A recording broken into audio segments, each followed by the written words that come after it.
Hello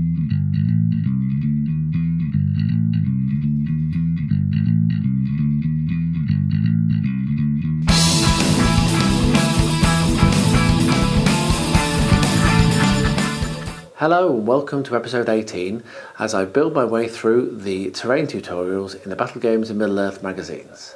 If you're not yet a subscriber and you do enjoy my content, please do consider jumping down below and subscribing, and don't forget as well to ding the bell and select all so that YouTube will tell you whenever one of my videos goes live. This week, or month, now that I'm doing it monthly, not fortnightly, this month, the subject is lakes and shorelines.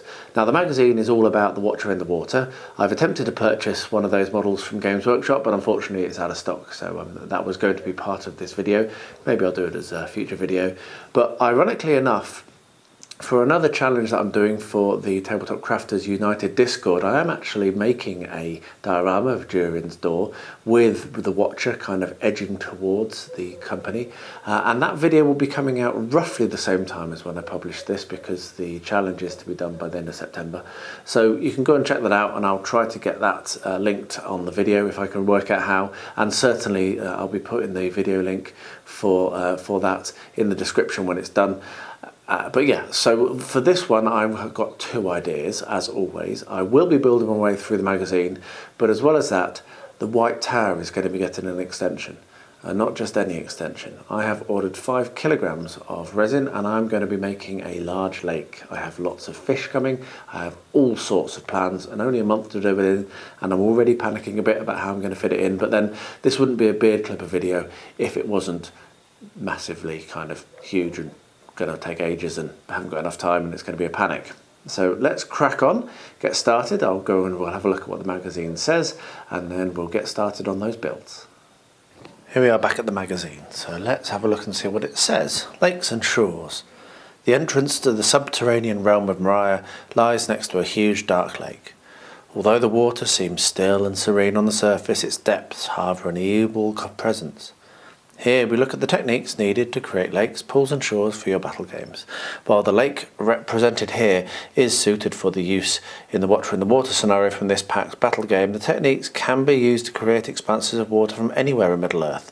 From Hobbiton to Mordor, lakes are a common feature and are a great way to break up the battlefield during your games. Essentially, lakes are made using the same techniques as rivers. However, there are a great many alternative methods you can use to enhance their look. Also, the banks and shores can be detailed with trees, undergrowth and ruins, so that they draw on all the modelling knowledge you have built up from previous packs.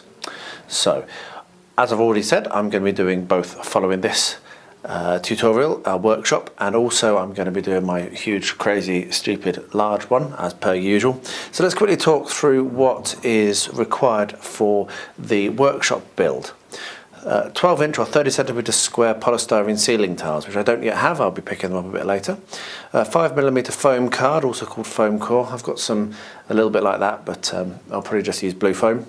Fine grade textured paint. I will use my usual techniques as well there. Modelling flock, some stones and pebbles, PVA glue, a craft knife and steel ruler, green pan scourer and twigs.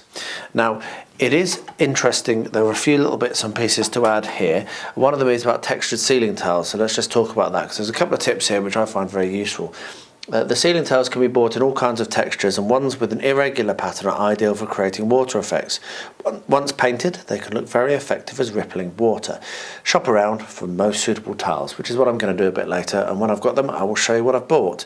However, it's this little panel here that I'm most interested in, because I have not bought these textured ceiling tiles previously because they are so thin and I'm so worried about them, frankly, bending in half with warping. However, they've got a tip here which I think is quite good. I've not tried this before. I've heard about painting PVA on the underside to make it bend back, but this is preventative.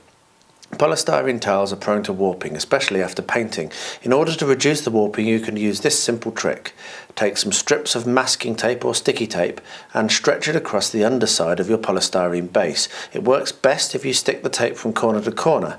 Stick the tape to one corner first and then pull it tight before sticking it to the other. Once the model is finished, you can remove the tape and the tension should have kept it flat and even. So that's something I'm definitely going to try. So I'm going to have to gather together some materials for this workshop build, which means I'll probably start on the other build first, which I don't normally do. But we will see. I'm not able to do it now because I'm about to start work. So I will see how it goes. But we'll be back very shortly in your time with the first step of whichever one I'm doing. Yesterday Angela did something amazing for me. She was out anyway and she managed to get to the hardware store and she bought this bubbly kind of textured, very thin polystyrene roof tiles, which I think is what they're wanting, so I've got that. Now the only thing is these are not 30 centimetres square. They don't do things small here. I believe these might be 45 or even 60. I'm not totally sure, yeah, 45-ish, 45, 50 centimetres. So they're a bit bigger than what the magazine calls for, but that's fine. It just means I'll make a bigger lake, and I always do things bigger, don't I? So that's cool. I've got that material, which is also useful because now I'm going to start on planning the lake. Now I've got my little pad. I'm not going to sit down and draw this out while you're watching, but I will just talk you through what it suggests, which is a really cool thing.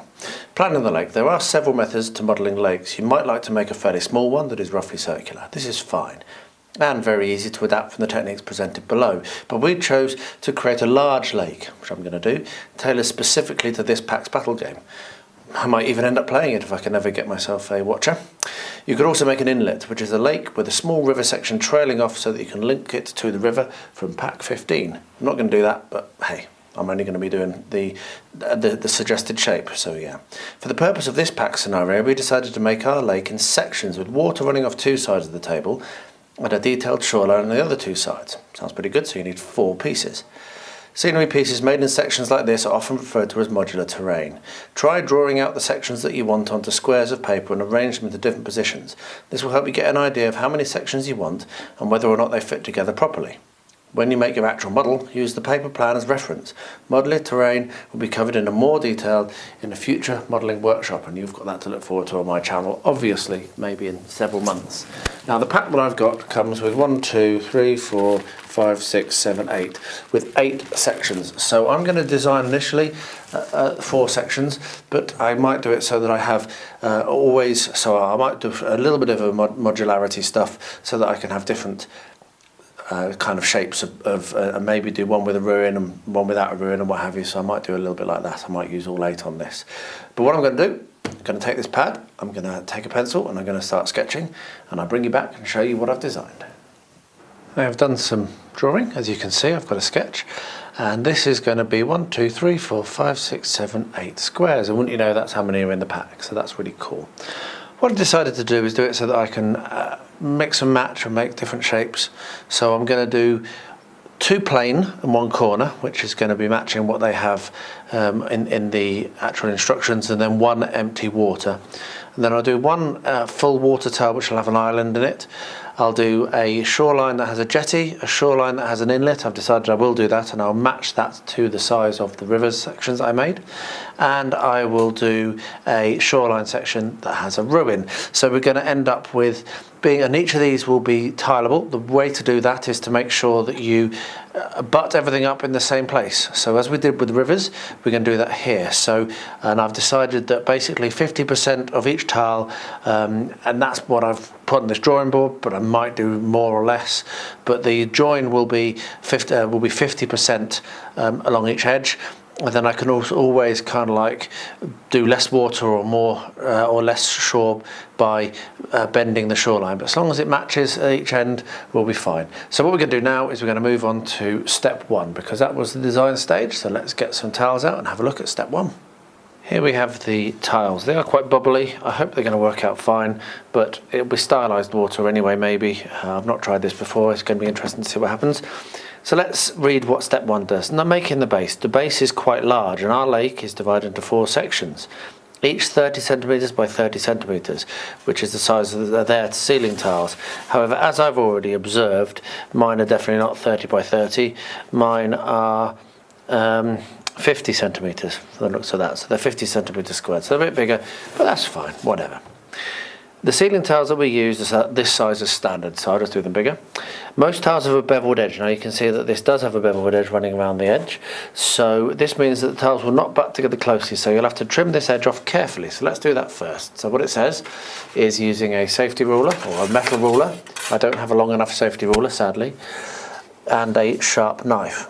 So I will now trim these off.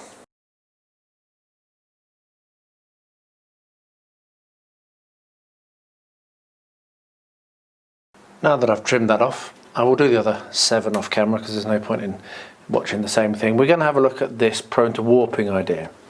So we're going to turn this over and we're going to look to see whether we can use sticky tape across the back, and I will also do this for all of them.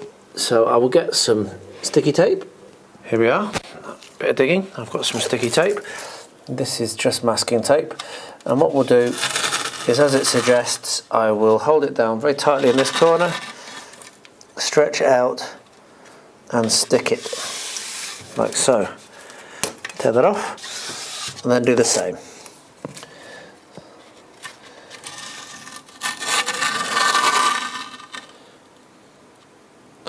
There we are. So let's see how well that works, if that prevents it warping.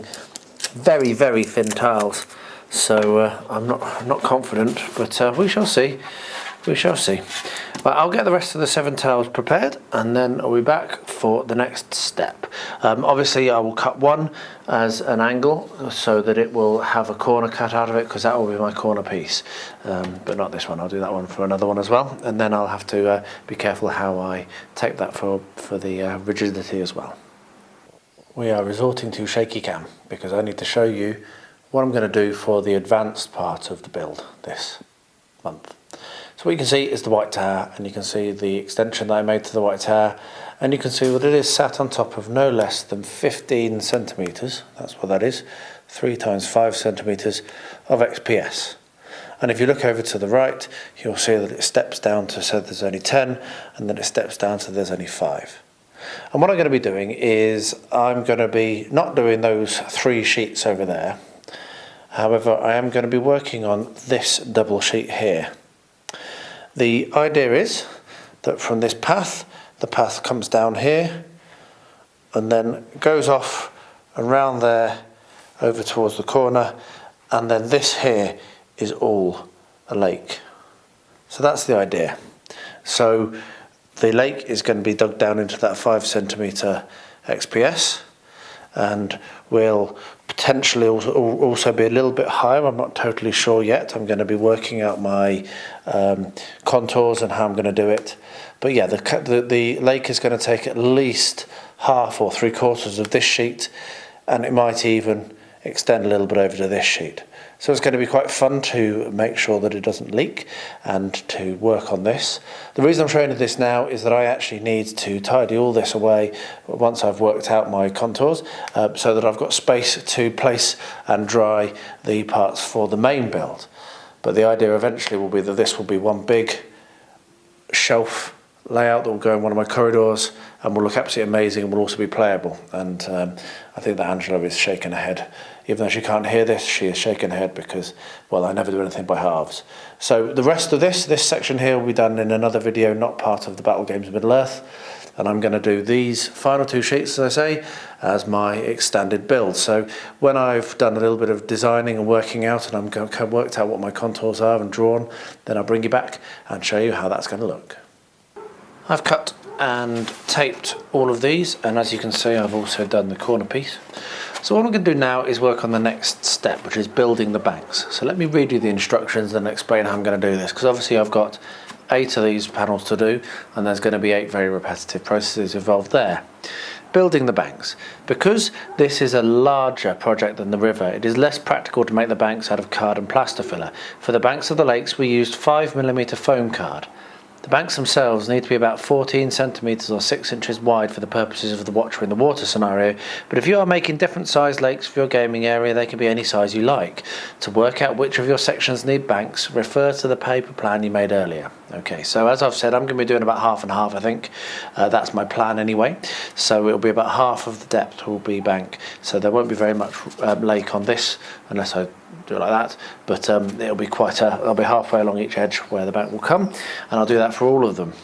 Cut the foam card to size with a sharp modelling knife. Trim one edge of the foam card with the knife to make a bank that will slope into the water. Use PVA glue to stick the banks to the bases. If the card overhangs the base at all, use a knife to trim it to size. The great thing about using foam card with a polystyrene base is that you can use a craft knife to trim the outer edges of both materials, making a smooth slope that blends the banks of the lake into your gaming area. You will need a sharp knife and a bit of patience because polystyrene can be very messy when cut. So what I'm going to do is I'm going to use the blue 1 centimetre thick blue XPS. I haven't got any of the material they suggest, the foam board. That's just not something I can get here, so I just don't use it. And what I will do is I will basically do the repetitive processes on one tile only. And probably I'll do it on the corner tile because that's going to be the most interesting one to see how I do the banks. And then for the other tiles where I'm doing things like the inlet and the jetty, and where I'm doing the island and the ruin, then I'll bring you along just for those different elements in the build. So let me gather my materials. I'll get some blue foam. I'll show you how I'm going to do the measuring and the cutting. We'll get it stuck down. I'll probably use gator glue, not PVA, because I prefer it. And yeah, well, let's get stuck in. I really am very, very stoked for this build. As we established, these tiles I've got are slightly larger than they discuss in the actual tutorial. Once I've trimmed off the edges, it's about 48.5 centimetres each side, 485mm. So what I'm going to do is I'm going to do my banks about 240. Now it could be 240mm one way or the other. It'll be close enough. It'll still look fine. I don't think I need to be too absolute centimetre accurate. So what we're going to do is we're going to measure that out now on the blue card. So I have this pushed up hard against that angle there, which means I know where I'm going to need to measure up here and to this corner. So what I can do is I can take this away, put my measure here, just move that little tool, and then mark at 24. Okay, and then mark at 48.5. Get right over the top, so that parallax doesn't affect me. So that there is 24 to 48.5. And what I can also do is I can continue that line down and just make a mark at this end, which then means I know where I want to set this ruler at this side to do exactly the same measurement. So 24, going to be there, and 48.5, going to be there. Okay. Now, the challenge is that I actually need to draw around this angle. This is why I'm doing this one on camera, because it's the hardest one. So what we'll then do is we'll then draw around like this.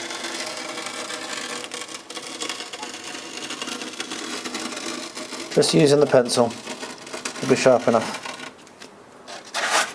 And we have the extent of the curve.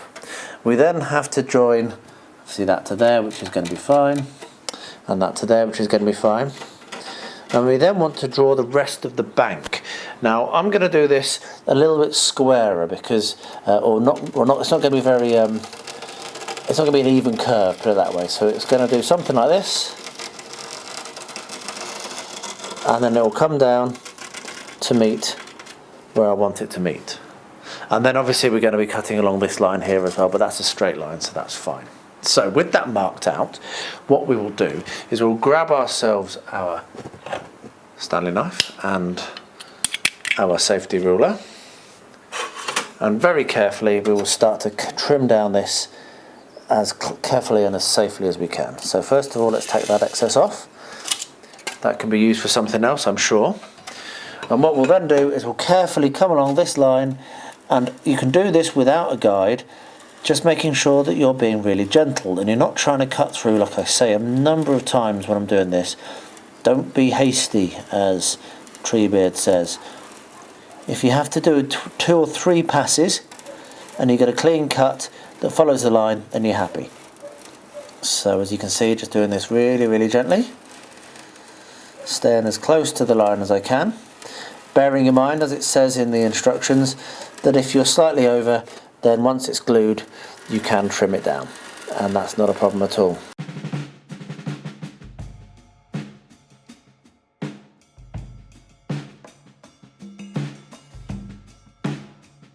It's a little bit oversized, but we can trim that down, that's absolutely fine.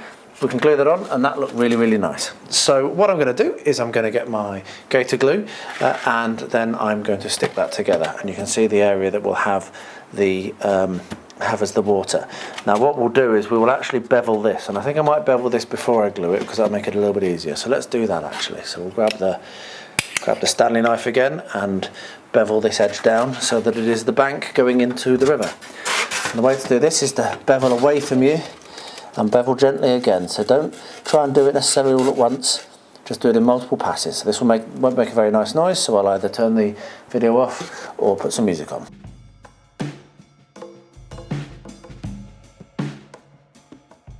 So there we are, that's beveled. I'm going to clear up a bit. You just maybe caught sight, got a bit of a breeze coming in and blowing things around. So we'll be back in a second when I've tied it up and I'm ready for gluing. That took me a little longer than expected because I had to once again unblock my gator glue, which I still have quite a lot left of, so I really don't want to bin the bottle just because the nozzle keeps getting blocked. So currently I just sit there and scrape until it's open. So what we're going to do is we're going to stick this in place. And I'll do that by running my bead of gator glue around the edges of this. Like that. Lid on, not that it really matters because it's so damaged. And then we will turn that over, stick that in place, and I'll put some weights on it. And then I'll move on to the next, and I'll continue this process, cutting out banks, beveling them, and gluing them down with gator glue until they're all done. So these are now going to go into next door to sit on top of the terrain, which is going to be the advanced terrain. And they'll dry very quickly because gator glue goes off very fast, so it won't take very long, and then I can start the next steps. So I'll get that done and I'll bring you along when all of these are glued and when I'm ready to start the next thing. So now it's time for the first of these special ones. I've done all the others, so I've just got two left to do. One of them is going to be the inlet or the river coming in, and then the next one is going to be the island. So let's do the inlet first. This is the first one, and I've got the template that I made when I was making my rivers, which is really cool, very useful. As I said at the time, keep this stuff, you really don't know when you're going to want it. And so what I'm going to do is I'm just going to position this roughly in the middle. I don't really need to measure. Maybe I should measure, but I'm not going to measure. And I'm going to mark out the extent of this, both banks. Not that it really matters as well because obviously it's going to be butting up, but we'll do both banks. And I've already marked out here and up the side, as you can see here, where the actual edges of the banks is going to be. And I'm going to do this so that it's going to be going into the lake, not coming out of it, going into it. So that means that it will flare out towards the lake side. So we will come along here and we will draw a rough shape, not straight because straight is rubbish, that will flare out towards, like I say, towards that top edge. Now I could have done this using some rough leftovers, but I didn't have any that were the right size that would have done this right for me, and I wanted to have a little more freedom, which is why I'm doing it on the big sheet. So next up we'll do this side, so the river will follow that flare and we'll continue it like this. There we are. Cool. So now what we can do is we can cut that out and glue that down, which I will now do. So as usual, very carefully with my sharp Stanley knife and my safety ruler, I will cut along here to separate the side. And then what we'll do is we'll come along and we'll very carefully again draw in the knife without trying to get it caught, not at quite a shallow angle as you can see, so that it's not going to catch on anything. And we will then run it back down the same line a second time to separate it actually from the board. So, and it will just pop away when everything's cut nice and smooth. There we are, done. That's one side, and then we'll cut the other side. Now to do this one, I'm going to rotate it slightly because I want to make sure that I'm in control and I'm not in a too awkward a position. Though this is slightly awkward, it's not ideal. I actually pressed down on that a little bit too hard, which means I've done a full cut first time. So there we are, we have our two banks. Let's move this out of the way. So now that we have our banks, what we can do is we can bevel in.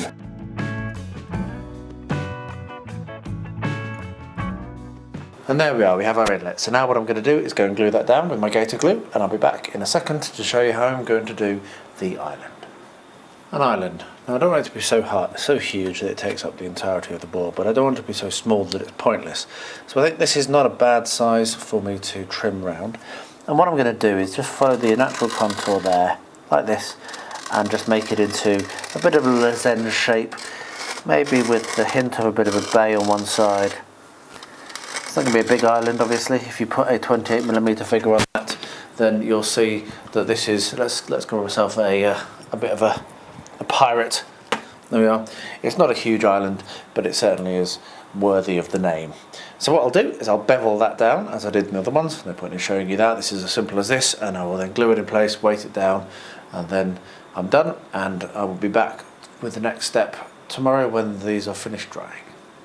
Next up, now that these are stuck down, you can see that the island has an additional level on it. What I'm going to do is I'm going to continue detailing. Now the things that it says to do are stick some rocks and stones down, and also maybe make a tree, which I will do as part of a different video. I've made trees, so I'll just pluck that one out of the air for this build, but if you want to see how to do it, then watch that other video. And also scatter little gravel and stones and what have you all over the place. So I have here the unsifted backyard rubble, which you can't really see because of the light. There we are, now you can see, yeah, just rough, lots of rough different sizes and what have you.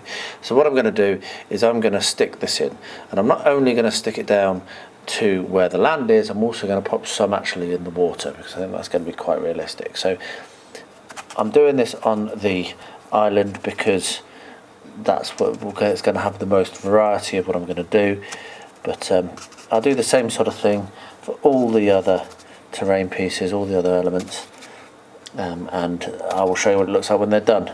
So yeah, just do this quickly. I might even not bother with the brush, just dollop the glue on and spread it around when it's on there. There we are. Don't bother with the plate. So yeah, so we just put a load of PVA on like this, spread it around. This is where we want to have our big rocks, and then we'll go in and we'll pull things out and we'll drop it on like so.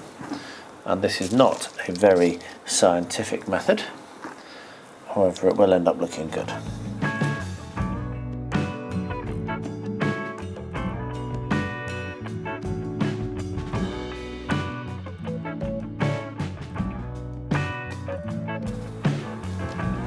There you are. With the exception of these two, that should all stay stuck, so I'll move these off because they're just going to fall back in, and what we'll do is we'll empty the excess back into the bucket so that we don't have to worry too much about that.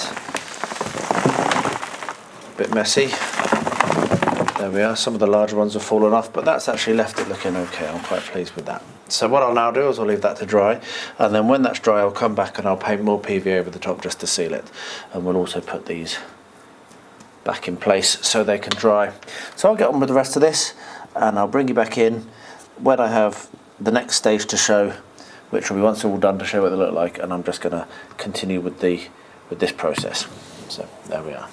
Okay, so I've left this today, and it is now the next day. I have a few minutes, so what I'm going to do is going to take my terrain glue, which is watered down PVA with a little bit of washing up liquid in it, and I'm just going to put that all over where I've done my this gravel, because as you can see it's still quite loose on the top, and this will soak through and really seal it. So I'm going to do this for all of them.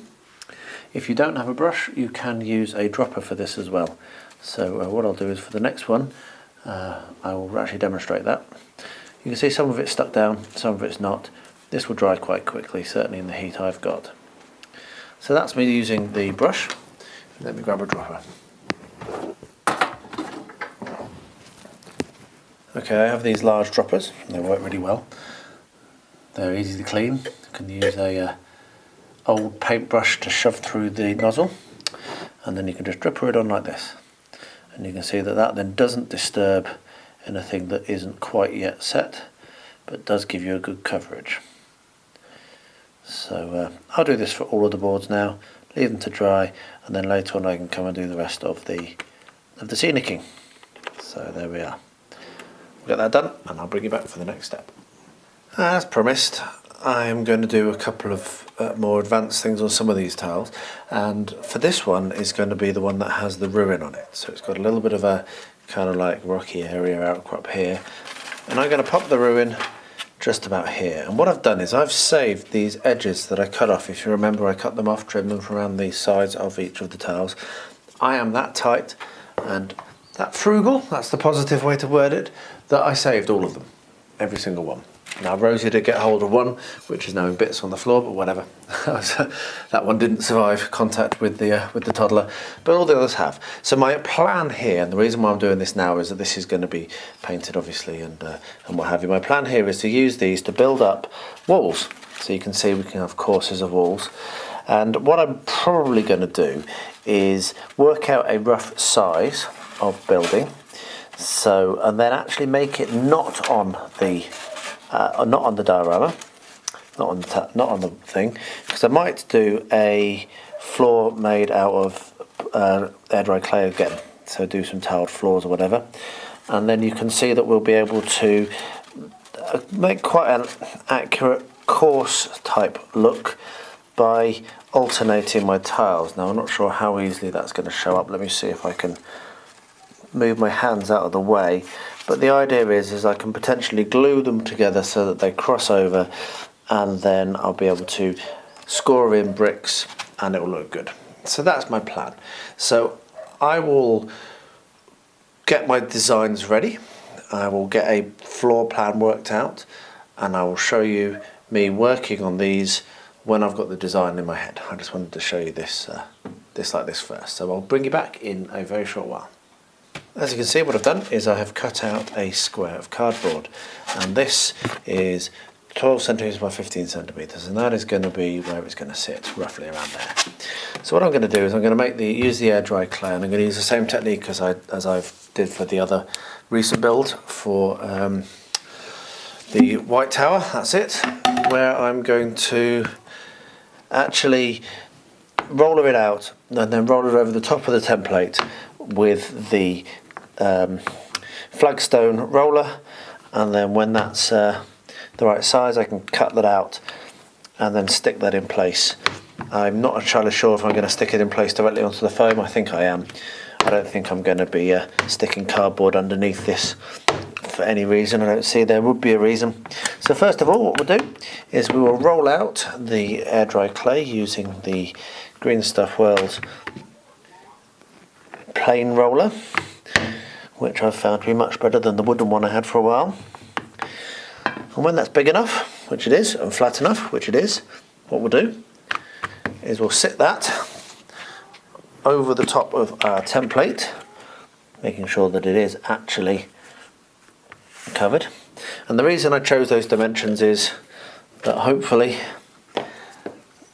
that will actually line up and will give me a flagstone effect without going over the edges or leaving any planes. So we'll just push that through and see how well this is going to work. Bearing in mind I want this to be a bit damaged, so it being damaged and a bit wibbly wobbly like that isn't the end of the world, because I'm actually going to be looking to pull out some of these flagstones anyway and putting overgrowth and actually lifting them up, so that actually ties in nicely with what I want to do.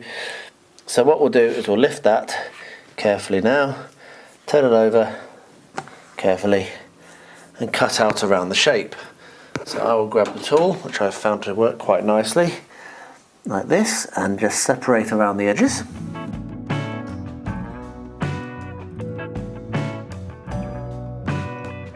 There we are. And now we'll peel that up and we have a very nice floor. So what we'll do is we'll get ourselves some PVA, we'll put it down where we want this floor to go, and I'm going to glue this in place right now. So get myself a rough brush, a little bit of water, and spread that around bigger than the area which I need, because this is going to all be painted and covered in sand and flock, so having a bit of shiny glue doesn't matter, which is why I was so generous with the glue on these bits of stone before. Didn't really matter to me. They're all going to be covered over anyway. So that now should be good enough. And what we'll do is we'll drop that in place. And there we are. We have the floor for our ruin. So the next thing I'm going to do, after I've tidied up, which I'll do now, the next thing I'm going to do is I'm going to start making the walls. So I will tidy up, clear up, get ready, and I'll bring you back for that. What we have here then is the same template as I used to make the base, which is good to make the tiles. And what I'm going to do is I'm going to build up around it, as I explained, using these polystyrene offcuts that I got when I trimmed the tiles. And I will do it in an offset way. So for what this means is that this will be cut here, and then I'll have another one coming over here, and then I'll build up around it in the same way but overlapping in a different way. So for example, where this one is long on this side and short on this side, it will be like that. And that will mean that when you look at it, you'll be able to see a brick pattern, and I will also be able to come in once it's dried and once it's all secure and actually score in some bricks to make it look properly. Now I'm not going to do this very high, like I say, it's a ruin, so there'll be a gap for a door somewhere, and maybe it'll go up to a window, so maybe it'll go 2 or 3 courses high, that's it, but that's what I'm going to work on. So I won't run the camera for the entire time because I think that it might get a little bit tedious. I also just wanted to check out some new kit I've got for over the top shot, and it's working beautifully, as you can see. Very, very pleased. So yeah, so what we'll do is I'll do a little bit of this on camera to show you how I'm planning on doing it, and then I will stop and I will probably sit down and watch a YouTube video and get this done off camera. So what I will do is I'm going to come along here, and this one is going to be trimmed right that, as I've said. So trim right there. And this is a good thing with working with polystyrene like this, because it is so soft. So then that means that this can come along, and I'm going to use dressmaker's pins to hold these in place once I have a course, if you're wondering how I'm going to manage that. So with that measure, we can now cut that, which I will do. Mark that out and cut it. There we are. So we now have those two in the right place. So what I can do is I can come along with some dressmaker's pins and just use them just to hold it in place gently. I can remove them once it's glued. This will just help me out and mean that I don't have to have 15 hands. So we'll just push a little dressmaker's pin in there, and there we are, that's not going anywhere. So the next thing we're going to do is we're going to cut this course. There we are. Done. And with that done, we'll get another dressmaker's pin and we'll secure that. And my battery's about to run out as well, so I will stop this shot after I've done this, and I'll bring you back when it's completed to show you what it looks like. So I've been and cut quite a few lengths, and now I'm coming back and change my mind a little bit, because as you know, you do learn things as you work. But what you can see is we've got the first course of bricks. I've actually decided to stick it in place, and I'll come along afterwards and do the actual carving, and that's because this is actually quite fiddly, and I am quite a clumsy person really, so I was struggling a little bit to get this to stay square, and also a little worried that the PVA might actually end up gripping the dressmaker's pins a bit too tight, and then it would be really, really hard to extract them once it's all stuck together. So I've decided to start to glue these in place like so, using just PVA, normal white glue, and you can see that I've got a second course coming in now.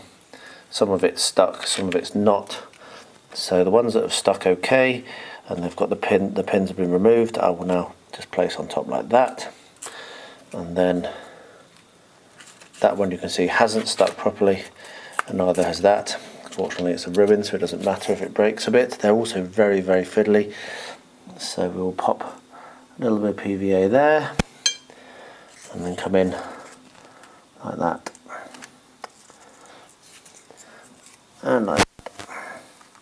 Interestingly enough, that break is going to be directly above another one, which could look quite nice actually, and then we'll stick that one down there. So I'm going to continue building these up in layer by layer. I've got a third layer that I've started to stick together as well, which will go over the top again. And the next one is going to have a large window on this side, as I said, and it's going to start to break down. So that's another reason why I decided to come and just stick these in place now, rather than trying to assemble them all separately and then and have them actually work. I just figure it's probably actually not going to work very well. That good idea, but it hasn't worked out in the long run. So I will stop filming now. I wanted to show you that slight difference, and I will bring you back when it's all done, and I'll show you from a slightly different angle as well.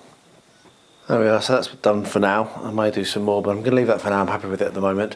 What I've done is I've glued that all in place with PVA, and then I've painted PVA all over the outside and the inside just to give it an extra coat, and I'm going to leave that overnight to set. So that's me done for now.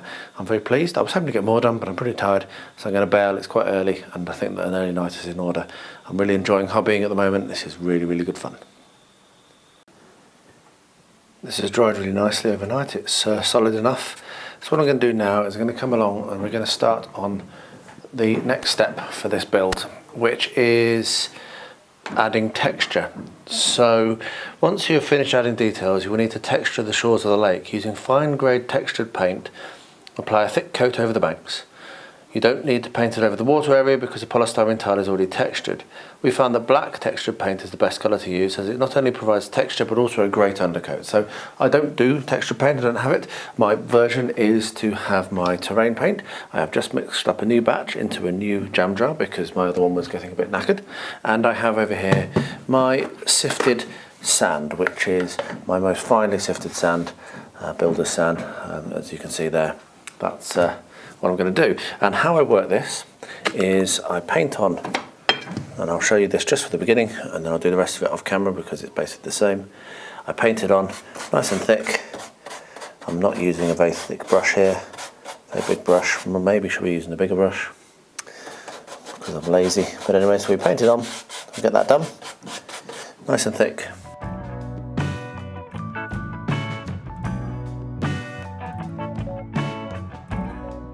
There we are. You can do bigger areas than that, but for the purposes of this video I'll just keep it to that. And then once you've painted it on, very carefully scatter a thin layer of sand over the top.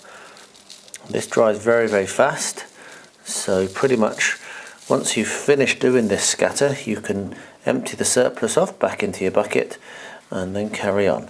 And so I'll do that over the entirety of all 8, or not 8 because one of them is only water.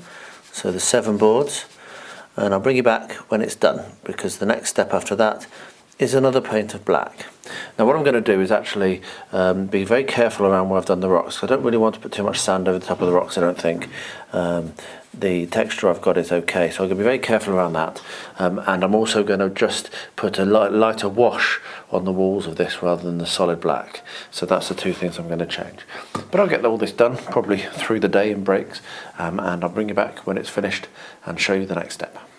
Just finished work for the day, and in the time I've been working, these have dried. So what I'm going to do now is come back with the same pot of paint. I've watered it down a little more from what it was because it was a little bit thick, and I'm just going to paint that over the top of everything that I've put the sand on. And what I'll do at the same time as this is I will also put this slightly more watered down paint onto my bricks. However, before I do the bricks, I'm going to need to do the carving of the brick shapes into the walls, so I'll probably do that later. I'll probably just only now secure the sand in place with the black. This will be also supplemented with some brown paint later, but that's going to be for next. So I'll just get this done. I won't film the whole thing because it's basically me doing this, but I wanted to show you that this part of the step as well, so you can see all of the processes that I go through. It's really starting to come together this now. We're actually not far off finished, and I've not even started the advanced build past lots and lots of ordering of stuff, which is going to come hopefully in time for me to finish it this month. But yes, I've got everything I need on the way now, and when I finish this I'll be starting to make the shapes and work on that, so I'm very excited about that. I'm pushing on this so that I can get that done. Anyway, I'll stop rambling now and I'll carry on without the camera, and I'll bring you back for the next step when I get to it. What I'm going to do now is I'm going to score in the bricks onto this build. So we've got our gap here, as you can see, this is where the join comes in. So that means the next brick must be there. Okay, which means the next brick must be there. Okay, which means the next brick must be there. So what I'll do, I'm not going to run the camera for all of this because it'll be quite tedious to watch. What I'm going to do is I'm going to go through now and just mark in where all of these bricks are, so that when I do my dry brushing, you can see that that's where they break. So yes, I'll get that done, and after that I'll bring you back once I've finished, and we'll do some painting of the bricks, and we'll also do some dry brushing on the rest of the build as well. So there we are. I will see you in a minute. That's done. So what I'm now going to do is I'm going to take my dark grey and I'm going to paint a dark grey all over the bricks. So it's quite a dry paint, so it will kind of leave a little bit of the white showing, which is actually what I want a bit. I want it to look a bit aged. So we'll just paint all over that with the grey, and then I'll do that off camera. I'll do the rest of it now, and I'll come back with the next step very shortly, which is also going to involve the same grey. So yeah, I'll get this done and I'll be back very soon. You can see that the brick shapes are showing up nicely. The walls have been painted, as you can see there. So now what I'm going to do is I'm going to come along with the same grey, and I'm going to dry brush the rocks.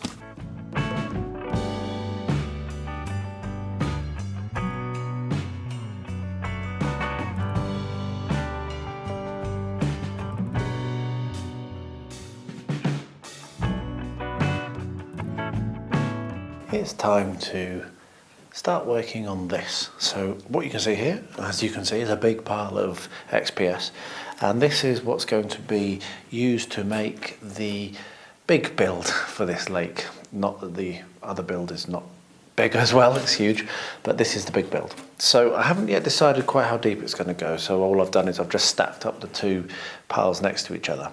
And what I'm going to do, I've got my big marker here, my big Bic marking 2000 permanent marker, which is quite useful, and I'm going to mark in where I want the main elements to be. So the elements are, we're going to have a road that's going to come in and is going to kind of skirt the edge of the pool of the water. So that's going to come in kind of like this. So let's get that drawn in. It's going to come in about just this side of halfway, curve round, and head off the edge there. Okay, so that's the track. We're then going to have the edge of the pool, which we're going to start to contour down, and that's going to follow that curve that we've got there, like so. And I'm not going to be able to reach, so I'm going to have to go around to the side. So this is water, and that's going to, like, whatever, like that, over there somewhere. We're going to have a bit of a jetty here, maybe going a bit further out, or whatever, like that. And then what we'll have is we'll have a shed there, and a bit of a track going to both the jetty and to the shed. So the story is that the track comes down here from the White Tower. This will be part of the White Tower, but I'm doing this for the Battle Games of Middle-earth as well. So the track will come down and it will go to a shed with the jetty, and then the water will start here. So what that means is that the water will curve down, and then this here will continue on.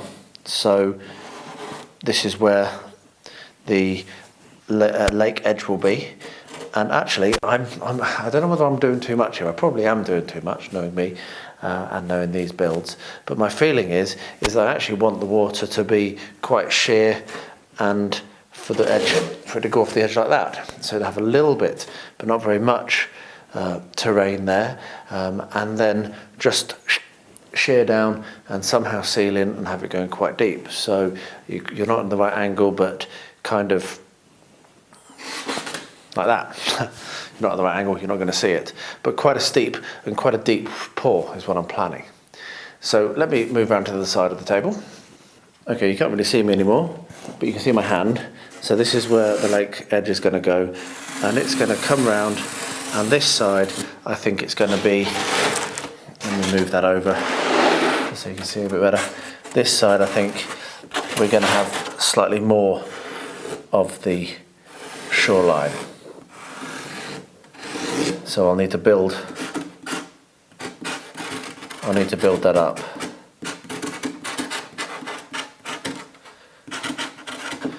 Okay, so that's the idea. It's going to be pretty crazy because as I understand it and as I want it to go, I think if you can see, let me move around again. The way that I've done this means, the way that I'm going to do this slope means that the bottom is going to be coming along there roughly. So it's going to be something like that, which is pretty crazy. Not that you can see that. Let me move the camera so you can. Okay, now you can see this is the line that I think that I'm going to take, and this is all going to be water. So it might end up actually being that I only have one. One sheet of this, I don't waste lots, and I build up this bank here on top of one. That's probably going to be the best way to do it, and then I can carve away and carve away and carve away as I want to do. But it's quite an ambitious build, as you can see. It's good to finally get it actually drawn out on some sheets. It may be eventually that I even extend it this way a bit more and do some more, but I've got 5 kilograms of resin coming. Whether that's going to be sufficient or not, we'll see. It might not be, but I'm going to give it a damn good go. So now I'm going to turn the camera off, stare at this for a little bit more, and then I'll bring you back when I start to do some cutting and other exciting stuff. So what I'm going to do now is I'm going to come in with a dry brush of the lighter grey over the top of where I've done this darker grey. So that's this pot here. Apologies for the bad angle. I will also actually just pop a bit more light on the subject. There we are, that'll work. My battery in my remote monitor died, which kind of defeats the object of it. So anyway, we're going to go ahead with this and hopefully it'll be alright. So I've got my dry brush and I'm just going to come across and over all of these tiles. I'm going to come in with this lighter grey and just very gently over the top of everything. So there we are. I'll do that for all of them, and then I'll bring you back for the next step very, very shortly.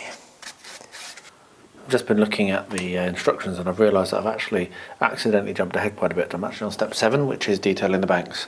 So let me just read that to you, even though we've pretty much done everything. Sorry, step 6, painting the shore. The lake needs to be undercoated with black paint. Because the base is made of polystyrene, it will have been painted by hand using normal acrylic paint. A spray paint will melt the polystyrene. We use Citadel Chaos Black. Well, yeah, whatever. Use a large brush to speed up the process. Remember that if you use black textured paint on the shore, then you won't need to undercoat it again. Once the black undercoat has dried, the shore and rocks can be dry brushed with grey, which is what we've just been doing. Mix up a paler grey mix by adding more white paint and using it to give the shore a second lighter dry brush. Any other details you have added should be painted the appropriate colours. For example, if you have added a tree, then paint it brown. Now, looking at it, I probably need to go back and paint the white areas here with the black. However, I'm not going to do that now. I'll just get that done. So next time you see it, these will be black. What I'm going to do now is something which they're not talking about, but it kind of is covered. I'm actually going to come in and I'm going to dry brush. I'm not going to paint, I'm going to dry brush with my chocolate brown, which is my normal, the paint that I mix to make my terrain paint up with. And I'm just going to dry brush it, not going everywhere, around where I don't have any rocks. And the reason I'm dry brushing it is, if you watch my last video, you'll see that when I put this brown paint on, it was very, very stark, very harsh. And I think that doing this is going to give a much better effect, much more subtle effect. So I'm going to do this all the way around all of the boards, and then I'm going to paint the water black which I won't bother filming. You can see that this is slightly warping, which is a shame. It is warping a little bit, but not terribly, and not so much that it's not usable, and I reckon I might be able to recover it. And if it becomes too much of a problem for me, then later on I will show you how I will recover it if I bother to try to. So yeah, so we're just going to come in and dry brush, and that's working much better than the starker, too much paint that I did previously on the previous build. So you see I'm learning as well. So there we are. A little bit of a dry brush, and then we'll come in with our flocks to make it look even better. So I hope you're enjoying this build as much as I am. I certainly am. I'm really looking forward to getting stuck into that main build as well. Now, I've come back to do this because I was going to get stuck into that, and I can't find my Stanley knife anywhere. And it's quite late at night here now. I don't want to go bustling all around the house looking for it and wake Rosie up and Angela. So we're getting this instead. But it's fine, it all needs to be done. I'll be back to the other build as soon as I can. So that's worked much, much better than last time round. So I'll get that done on all of them, and I'll bring you in for the next step. Okay, so I have found my Stanley knife. Well, I say I did, Angela found it, bless her. It was on the side. I put it safe where Rosie couldn't reach it and then couldn't see it last night in the dark. So anyway, so I found that. So what I'm going to do, the next step to do here is to carve out where the water is going to be on this top back bit, and then continue going down each of the stacks until I have all of this green foam that I want, that was going to have the depth of the water on it. The reason for that is so I don't waste any glue. There's no point in gluing this to the bit below, only to carve it out, and also just to make it a little bit easier. These are already quite thick. It's going to be at the limit of my Stanley knife pretty much. I might need to get a new blade on it, and yeah, I may as well get cracking. So what I'll do is I will pop some music on and start carving.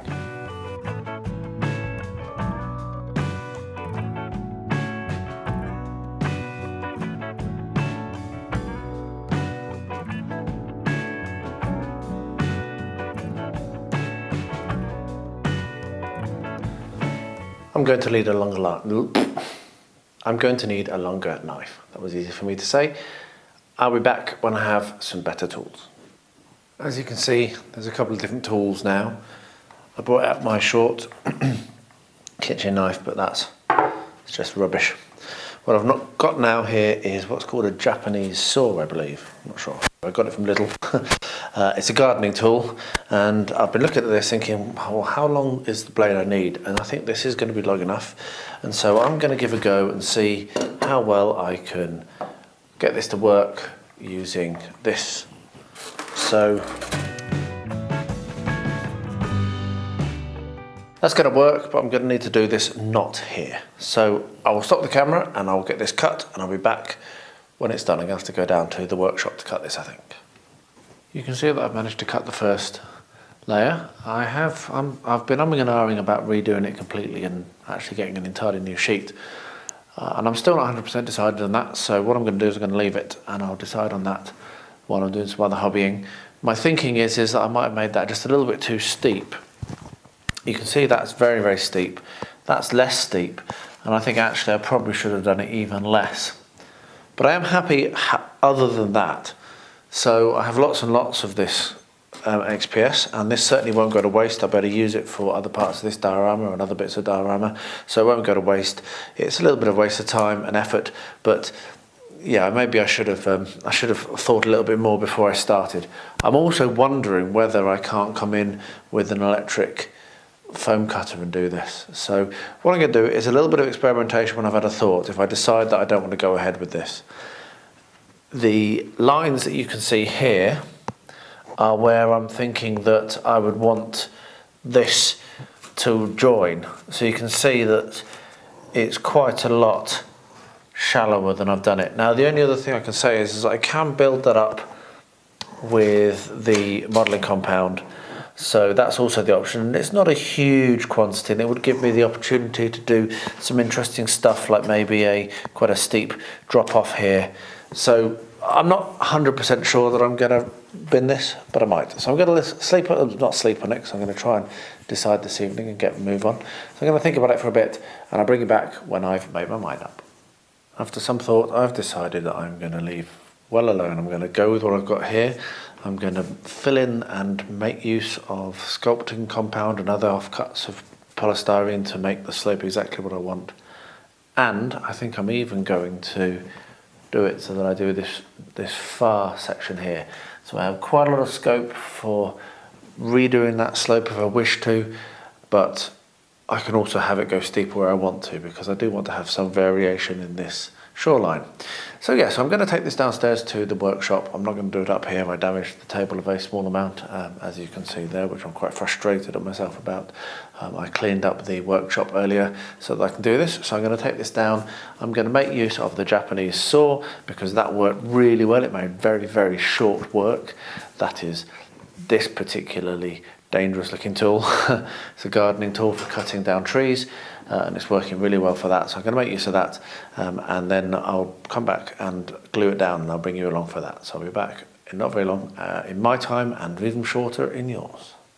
Well, here we are. I've just been and I've done that cutting. You can see that I slipped a bit here, but that's fine. I'll make a benefit out of that, which is what I do. So what I'm going to do is I'm going to make use of the gator glue to glue this top bit to the bottom bit. And what I'll probably then do is glue another lump of green foam underneath, so that then I can do a bit of carving around and make that into a benefit, like I say. So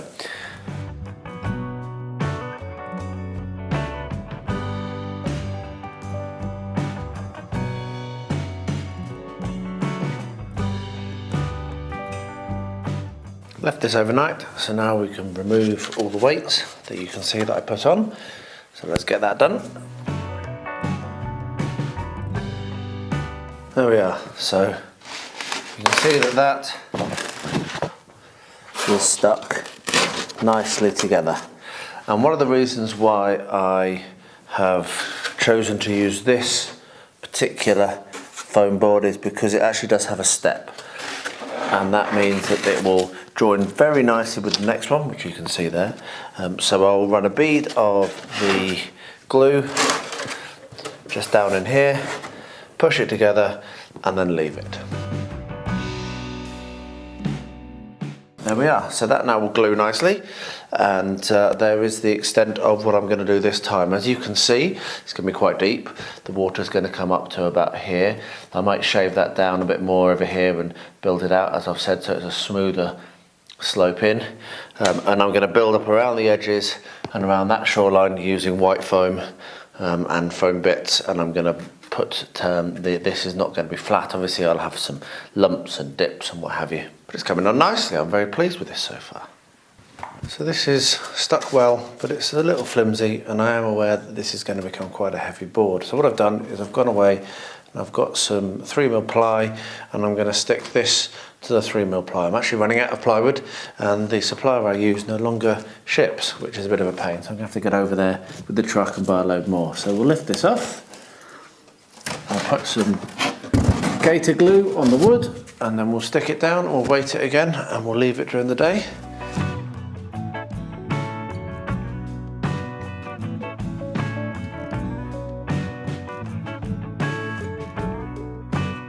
We are now to step 7, which is very nearly the final one. Because the polystyrene tiles are already textured, painting the water is a simple matter of dry brushing. So that's what we're going to do. Mix black, blue and green paints together. I've got brown, blue and green because I want to make it a little bit of a richer colour than the black. And then use a large dry brush, using a large brush, dry brush, this mix all over the water. So that's what we're going to do. And then what you do is you make progressively lighter and lighter mixes. So as you can see over here, I have my blue and my green, which we will largely mix together. Probably more green than blue, and then we'll get some brown in just to darken it up a little bit. And what we'll do is we'll mix it all together. So I'll get that done until I've got a colour that I'm happy with.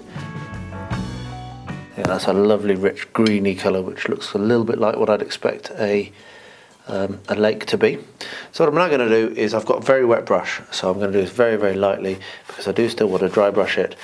But I'm probably going to do a little bit more of a heavier application than they may mention, just because I don't want to have too much black showing. I don't want this to be too much of a kind of black lake, as it were. There we are, and now the brush is starting to dry, so that was a good decision. So we can start to come in and do this. So I'll put some music on and you can watch as I do this tile.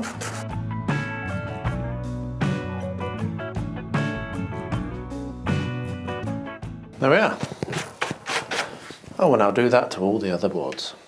I've done all of the tiles, so I'm just going to come straight in again, and I've got this light green which I'm going to add into the mix, and rather than adding white I'm adding light green because I think that's going to be more realistic. So let's mix that all together. Lastly for now, for this bit, I've mixed some white in finally to make it much lighter, and what I'm going to do is I'm just doing this near the shore and coming out, so it looks a little bit like maybe breakers, or if not breakers then just much lighter, and just do that in strips and stripes coming out, and that will be the last step for the lake. So I'll get that done on all of them, and then I'll bring you back in for the next step. The next step in the magazine is to put the PVA glue onto the water surface. However, I prefer to do my flocking first, so what I'm going to do is I'm going to do the flocking on the bases, and then I actually have one bit of detailing to do as well, which I'm going to do before I start to do the apply the PVA, but I'm not actually going to do that. I'm going to do the varnish on the water, but yes. So let's do some flocking. So what we'll do is we've got my terrain paint, which there is a link below of how to make that using normal PVA, and then water it down a little bit and add some washing up liquids just so that it doesn't go off. Trust me, don't forget that step. I have done recently forgotten that step, making some terrain paint, and dear God, it whiffed when I opened it. So anyway, so we'll paint some of this on, not too much, not the whole thing, making sure not to go over where the rocks are, and also making sure to leave it a little bit patchy because it's quite cool how that underneath is looking. So when you're happy that you've got enough of your paint on the board, and actually, you know what, I'll quickly just do the whole thing, why not?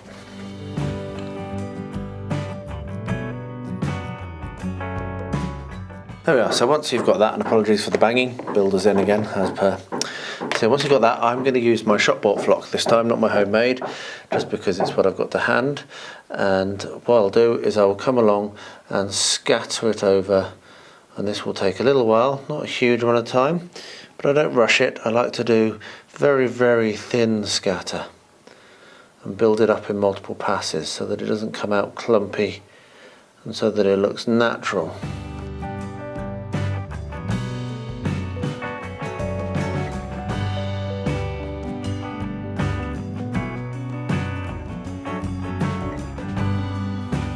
There we are, that'll do for now. I'll maybe come back and do another coat. But I'll do the rest of the tiles now, and I'll come back to you with the next step shortly. It's now time to think about the jetty. So I've just been looking at some pictures, which I may or may not flick up now if I remember, but there's loads of pictures on Google image search. If you have a look, you'll find some of what old knackered rickety piers will look like. And so I'm going to basically take inspiration from a number of those and put an old knackered rickety pier here.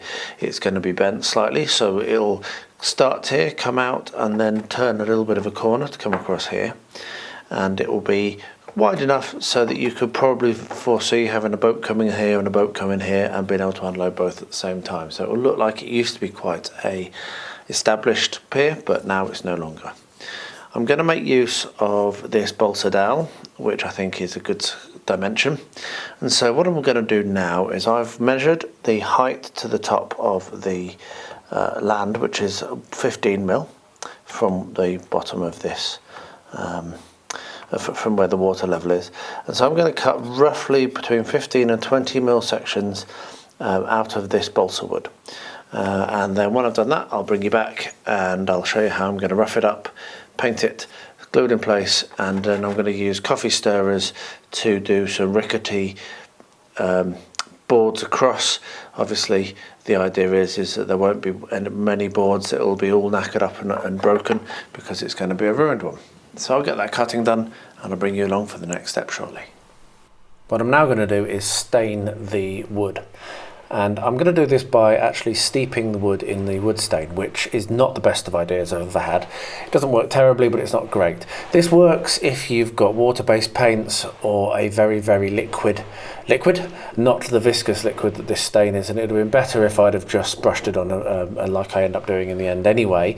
But I give it a try, and it's not terrible. I'll just end up picking out the wood and putting it onto a paper towel and then using a brush to spread it around and saving most of the liquid back into the pot.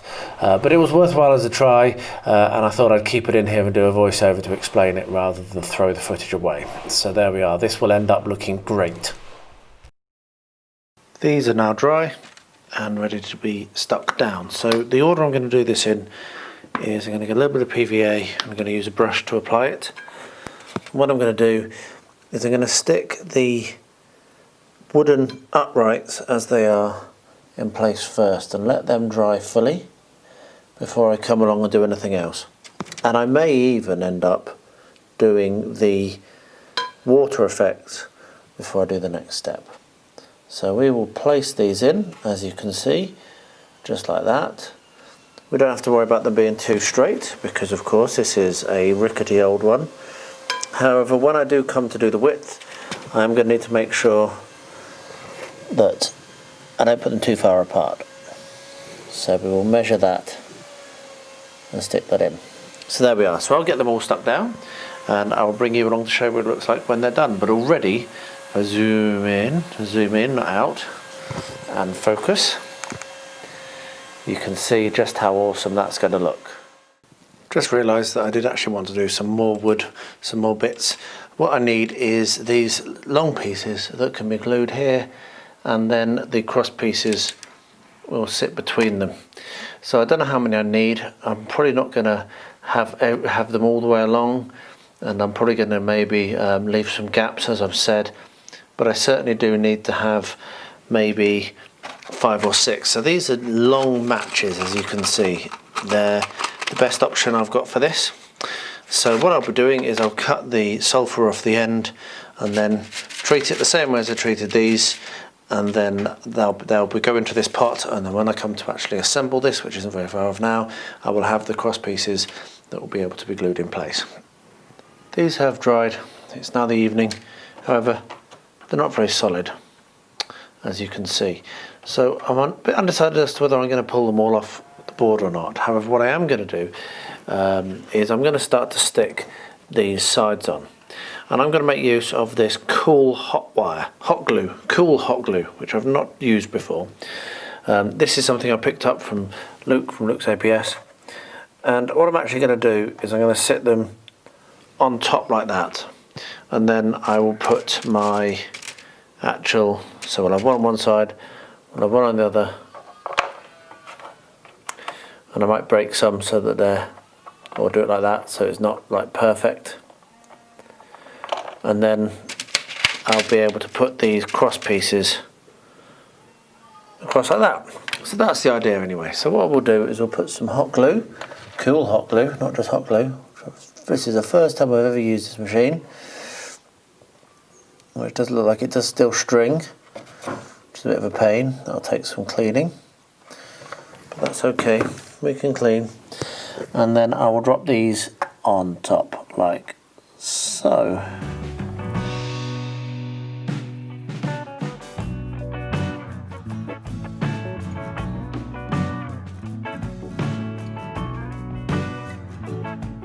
And that's that. So now that we've got those in place, that was my concern, that it would be a little bit blibby blobby. I'm actually going to glue that one down again, take that off the top because I didn't end up using that white glue, that hot glue, and I will hot glue that in place again. There we are. We'll just do that. Right, so with that in place, what we're going to do is we're going to come along, and I think with this one I'm not going to use hot glue because it's going to be too fiddly. So what I'm going to do is grab my PVA and I'll get stuck into that with PVA. So I'll be back in a second to show you. As simple as it is, I'm painting PVA on the top and then resting the stirrers across between, and it is a really quick, simple process.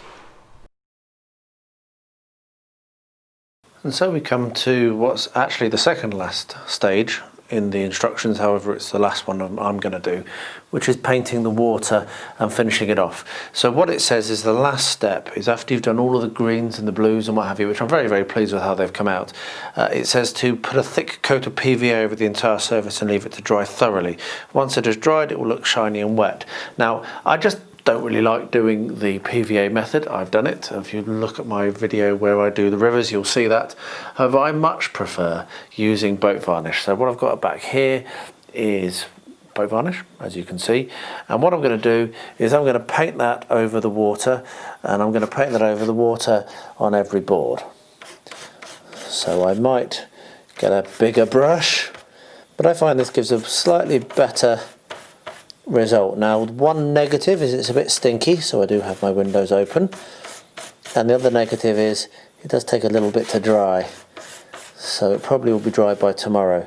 However, the benefit of it is because it's chemical and not water based like PVA, you won't be lifting your paint tools, so it won't have any impact on your paint, whereas PVA can sometimes cause the paint to lift and smear.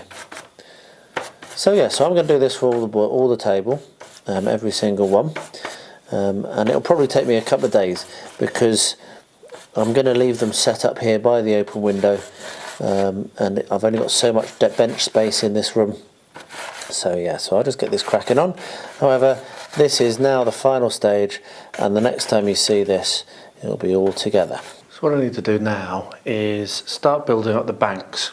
Once I've got the banks in place roughly, then what I'll do is I'll get the hot wire cutter out and start changing some of the contours maybe, and building up some of the bits where I've cut too much, and just getting the general layout on this.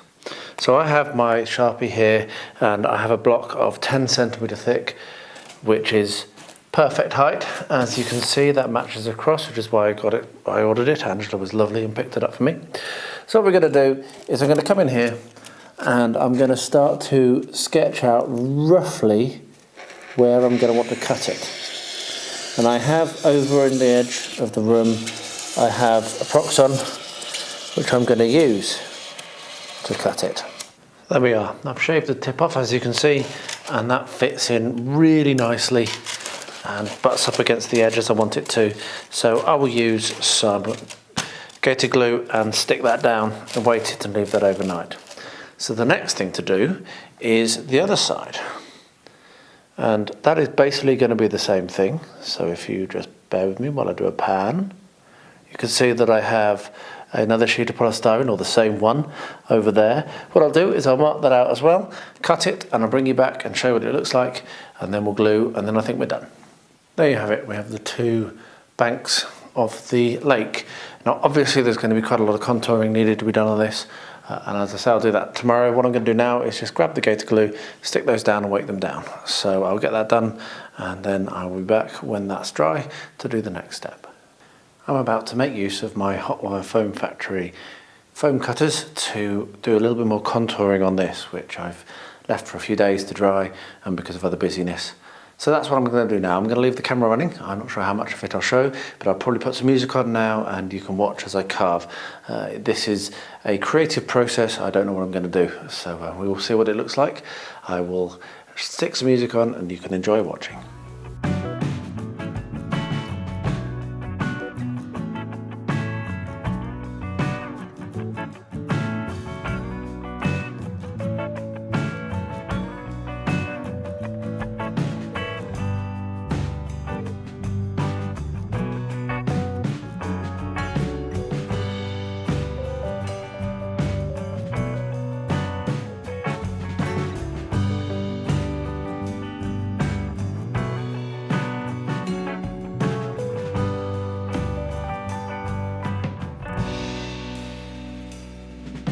That didn't take too long. Sorry for the battery running out halfway through. I did notice it pretty quickly, so I didn't miss very much at all.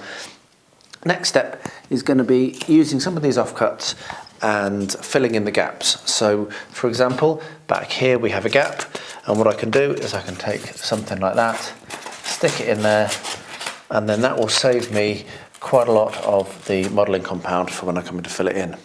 The second thing that I'm going to do while I'm doing this is I'm thinking about putting some bumps and lumps in here. And finally, the third thing, down here on the floor, we have my famous box of bark, and I'm going to be using that to do some cliffs. Most specifically, not that you can see very well from the angle of the camera, but back here where you saw I cut and I left that quite sheer, I'm going to do cliffs falling down into the water there, and I might also do some little bumps that are actually going to be covered with cliffs on the floor. And I think that this little nook back here is also going to be quite stony coming down here. Anyway, I've run out pretty much of weight and space, so I can't really do much more, but I probably will do more.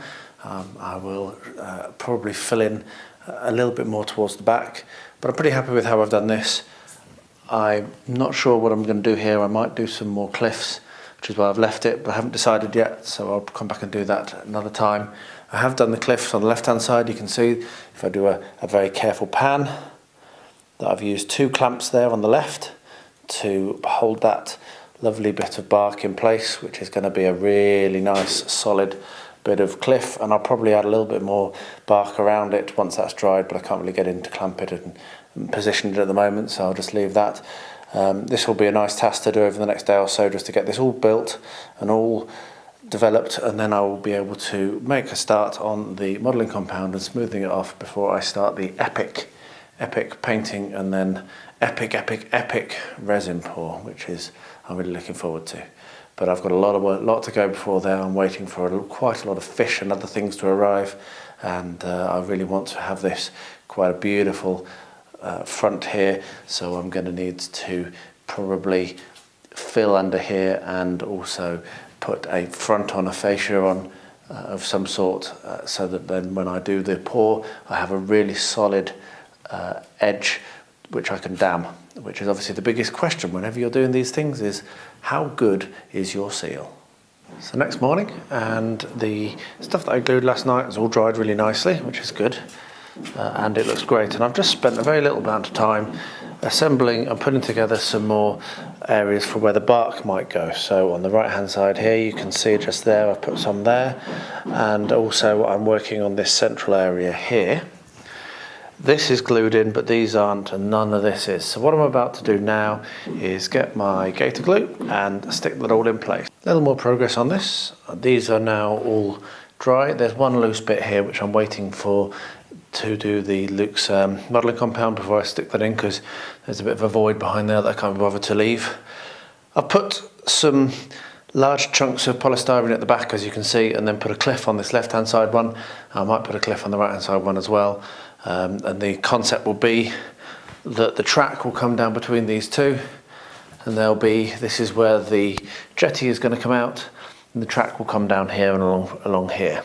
So there'll be like rocky kind of outcroppings on either side, a bit of a shed, and that's where the water is. So that's the idea at the moment. What I'm about to do now is I have my heat gun, and I'm going to put some dips and texture in. Sorry for getting in the way of the camera then. Here's the heat gun. I'm going to do some dips and texture on the base. And that's enough before I put my mask on. But you can see that it melts it very quickly, and this green stuff actually does it in different ways. The first time I've used it on the green stuff. The white stuff is slightly easier to do this with, but that's already hard and cool. I'm going to go get my mask and get the rest of it done, and I'll bring you back when I've finished and show you what it looks like. Here you can see the results of my heat gunning, and I'm really pleased.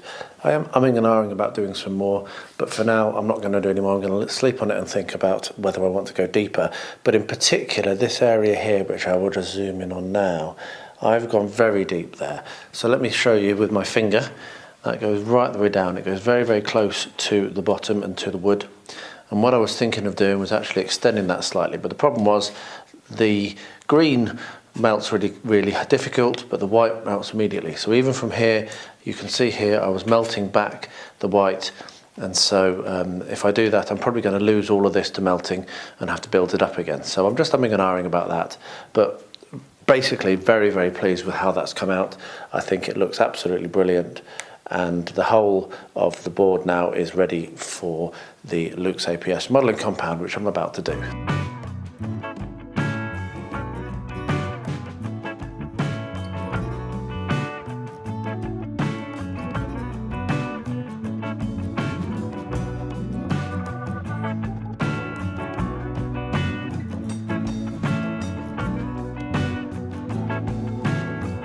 while I was doing that modelling compound, which has gone on very nicely, but that's one whole 1 kilogram bag, or near enough, about 700 grams used there, and I've not even done a tenth of the board.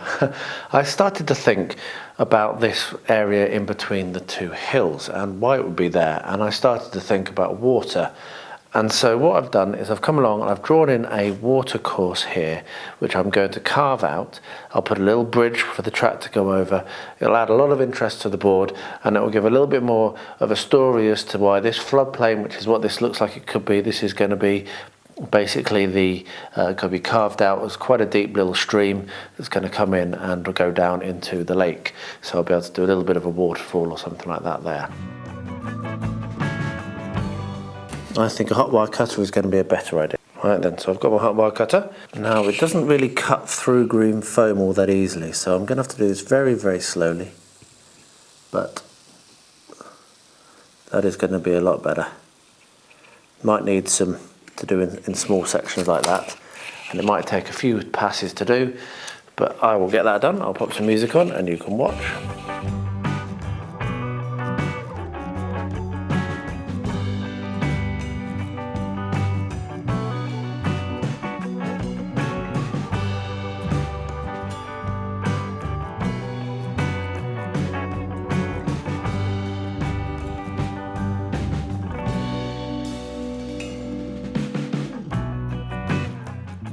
I unboxed these fish in a different video, which I'll be releasing separately. This is the mantis box that I'm working on now, and what I'm looking to do is actually get ready for priming and painting. Now they're tiny, absolutely tiny. There's one fish there, you can see. So we put a little bit of super glue on the end of a cocktail stick for these really tiny fish. I'll do a different technique probably for the slightly larger ones. Not too much, just a little bit. And then what you do is you just press it up against the fish and you wait, and then the fish, if you can see that because it keeps on rotating because I picked it up too soon, but there we are, you can see now the fish is now stuck to that cocktail stick. And here is one I did earlier while I was practicing. They are so tiny. So what I'm going to do is not on camera for all of it, obviously, otherwise it will go. It will be a little dull. But I'm going to go through and I'm going to clip out all of these.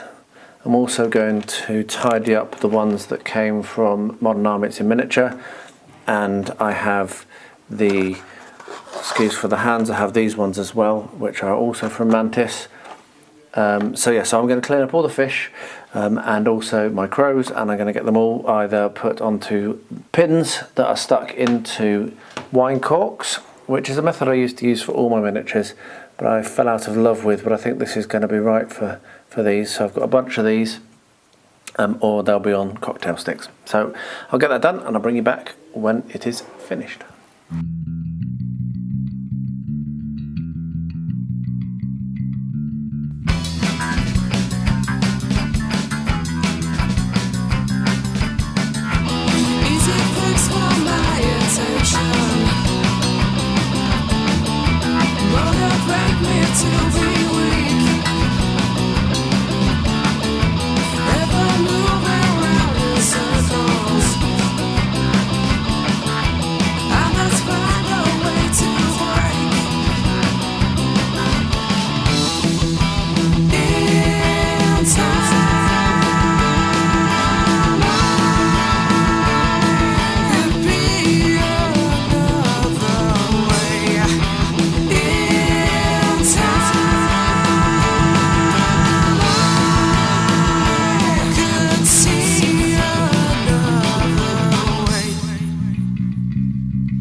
is now dry, so it's ready for the next step. The next thing that I'm going to do is Angela's going to come and help me in a few minutes to lift this up. I have some large sections of cardboard, like this, and these are big enough to clad the outside of the table, of the board. However, I'm not going to be using the cardboard to clad the outside. What I'm going to do is I'm going to use them to make a template. So then I will do it out of either plywood or hardboard or something like that, and I will then put wood on the outside of the board, which will then be sealed along the edge, which is going to need to have the water, so the resin, so that will prevent the resin from leaking, but it'll also just make the board a little bit more hard wearing. Once that's done, I will also put down a dust sheet underneath this, because the next thing to do is going to be a little bit of sanding, a little bit more touching up of some areas where I need to add some more XPS and a little bit more modelling compound, and then I'm going to paint the whole thing black. So it needs to be needs to have a dust sheet down, because I'm in my gaming room and I don't really want to ruin the room. So yeah, I will bring you back when I've done all of that and I'm ready for the painting. So that's done. In front of me is the board, and I'm stood on a nice dust sheet which is going to protect the floor. And also I have these lumps of cardboard, and each one has one side of the board on it. So this one says left inside. So as I look at it on the left, that is going to go down the left of the board, like so. So I've realised that actually the next thing I need to do is these. I need to take these downstairs to the wood shop. I need to cut the cardboard out as a template, mark it onto some hardboard, and then cut that out with the jigsaw. So that's going to have to be the next thing I do, because I will then have to fill in all the gaps and make it well joined at the edges with a little bit more of the modelling compound maybe, and only then will I be able to really start sanding and doing the black paint. So I'm not going to bring you along for that, because it's not really set up for that in the workshop, but that's what I'm going to do. I'm going to use hardboard, I think, and get these cut out. So I have just totally failed. I've attempted to do this using the airbrush, and it turns out that I just can't airbrush. So I'm not wasting time. I haven't got enough time for my hobby to spend lots and lots of time trying to do something which is just not working for me. So I'm going back to the hairy stick method. Hopefully you can see that. These are very, very tiny, because these are the fish. And I'm just going to go in and quickly prime them. And trust me, this is going to be much quicker than me trying to work out using an airbrush. At some point, I will learn the airbrush. But that some point is not now. Right, let's zoom this in a bit. And I'm just going to quickly put the grey primer on all my fish. So I'll get that done, and I'll bring you along when I'm starting to paint them as well. So there we are. Now I come to the next stage, which is gluing on the sides for the piece. So yesterday I went to the shops and I picked up some large clamps. Some nice large clamps. Now, those who know me will know that this is a very happy day when I get big clamps. However, the shop I was at sold out when I only had 2 in stock. So I picked up the 2 thinking, oh well, it's better than nothing. And I went to a second shop where I found more of that size and even bigger clamps. I mean, those are amazing, look at them. So anyway, so what I'm going to be doing is I'm going to make use of these clamps to glue the front and back on, or the sides on. I haven't decided yet which order I'm going to do it. Let that go off and then do the other ones, because I think I need to clamp across and things will probably get in the way if I try to be in too much of a rush and too hasty. So I'll point the camera down and put some music on, and you can giggle as I attempt to do this. I'm going to be using the gator glue and I'm just going to be gluing it and clamping it. So yeah, you can watch as I attempt this task.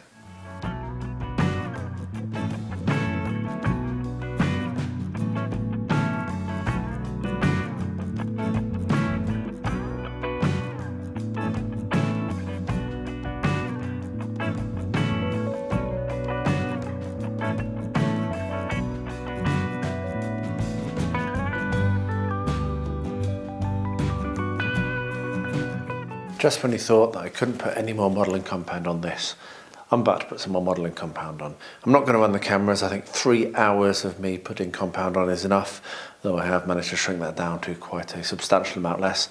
But what I'm going to be doing is going around all of these gaps between the new boarding that I've put on and the edge of the board. I knew this was going to happen, so I'm not surprised. So I'm going to fill those in and just generally secure and seal it all up so that tomorrow I can start painting. I'm really pleased. It's not perfect. I could do with some more clamps and I could do with some better skills, but you know, more clamps is something I can buy, more skills, better skills is something I can learn, and it's certainly going to look the part, I think, and hopefully it will eventually be able to tile up to another board successfully. So anyway, I'm going to get into this, won't take me too long hopefully, leave it to dry, and then we'll be back tomorrow to show you the painting. I've laid out all the official tiles and I've realised that I did a bit of a boo-boo. I should have made more open water, because what I've ended up with is one too many shorelines, which means that I can't make a square in a 6x4, which is a bit frustrating. However, not a problem, because what I've done is I've got some more of the same tiles and I'm going to make 4 more, which will mean that I will have 12 tiles rather than the 8 I was aiming at. What I'm going to do is I'm going to do 2 which will have just the corner as land, so that will mean that I'll be able to turn corners or even make myself an island or the edges of an island. And I'm going to do one that's also plain water, the same as the other one, and I'm going to do another one which is going to have a sandbar running down the middle. So I'll crack on using exactly the same techniques and just get that done, and you'll be able to see that at the end of the video when I show you all the tiles. But I just thought I'd say, yep, I did make a mistake, I did make the wrong layout, and I'm going to resolve it by making more. Thought I'd bring you in just very quickly to show you how I'm doing the sandbar, because it is a slightly different technique to the ones I've done before. So what I did, even talking English rather than something else, what I did was I put some neat PVA down in the area and roughly the shape that I was looking for this particular piece, and then I just took handfuls of gravel which I picked up off the back bank and spread it out randomly. So some bigger lumps, as you can see, and basically a lot of soil and dirt and gravel. I then spritzed it very, very heavily with 99% alcohol, and then I took a dropper and I dripped a lot of watered down PVA with washing up liquid, my terrain glue, which is linked in the video description below, and drip that all over the top, and now I'll leave that to dry, and that should be very, very solid now. So that's how I've done that. I will now basically be continuing with the same technique, so painting it black and then putting the water and dry brushing and the watercolours and what have you, and I'll bring you at the end when it's all complete. It's time for another epic time lapse. How much of which I show you and how quick I speed it up, I don't know, but I'm going to do a coat of black paint over the entirety of this. I wanted to add that I didn't just use the modelling compound alone to fill in the gaps. I did actually stuff scraps of XPS and other foam and what have you, even a little bit of gaffer tape that I'd taken off of the clamps into the holes so that I didn't waste materials. So yeah, so there I didn't just like stuff lots and lots of of stuff in there. But yeah, I'm going to put some paint down and see how far I get this evening on that, and I will let you watch. I'll put some music on, you can enjoy.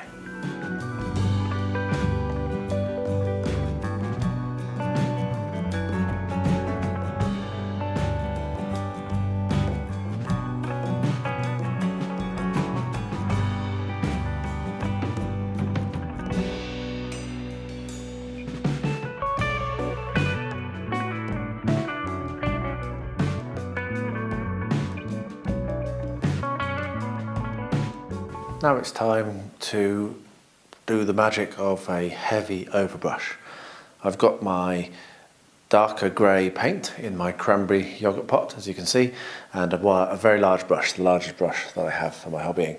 So what I'm going to do is I'm going to dry brush probably over pretty much the entire board, and just to get the base colours down with this grey. And it's going to be a heavy dry brush in places. It's almost going to be an overbrush, almost painting, because that's what I want to achieve here. One thing I do need to bear in mind is where the water's going to be. So underneath the water, generally you'll find that the rocks are darker because they're wet, and above they'll be lighter because they're dry. So I need to remember that as well. But this is going to be my base colour, so pretty much everything's going to be fine there. And it'll only be when I do those cliffs at the back that I'll have to really worry too much about the colours. And I can always come in and lighten up the around the edge of the level of the water, however deep I get, when I've finished pouring. So anyway, so I'm going to do that. I'll turn the microphone off, and you can listen to some music and watch as I do this at high speed.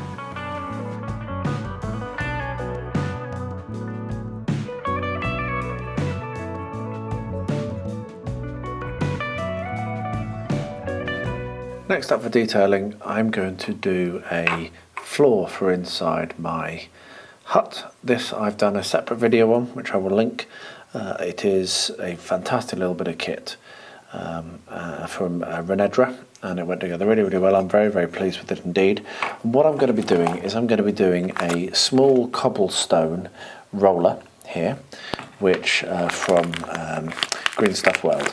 So let's just go through this process quickly. First of all, what I'll do is I actually didn't bother to buy their plain roller because it just makes it a little bit easier. So we'll roll this out flat. There we are, that's plenty, way too much. So we can put some of that back. So the next thing I'm going to do is I'm going to get the roller and I'm going to rolling pin my texture onto this thinned air drying clay. There we are, that's plenty, absolutely plenty, because the next step is basically imprinting the size that you want for where you want this to sit. Now I'm actually going to put this slightly in the middle because I'm going to actually have a little walkway around this shed, I think. So we'll press in so that there's an indentation for the shed. And then what I'll do is I will grab my tool, which I don't have to hand. 1 second. I'm back. That was very unprofessional. So this is the tool I like to use to separate this. So what I'm going to do is I'm going to go around and just trim away the excess that we don't need for the shape that I want.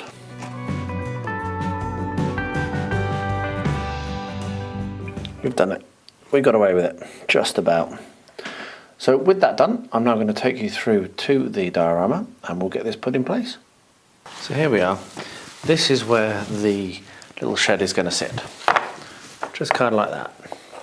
Because we're going to do a jetty here and there's going to be other details going on. So what I'm going to do is I'm going to take my air dry clay and I'm actually going to paint a load of PVA in that area, roughly in that area first. So what we're going to do is we're going to take this, we're going to lay it down where you want it, like so. Make sure that that still sits.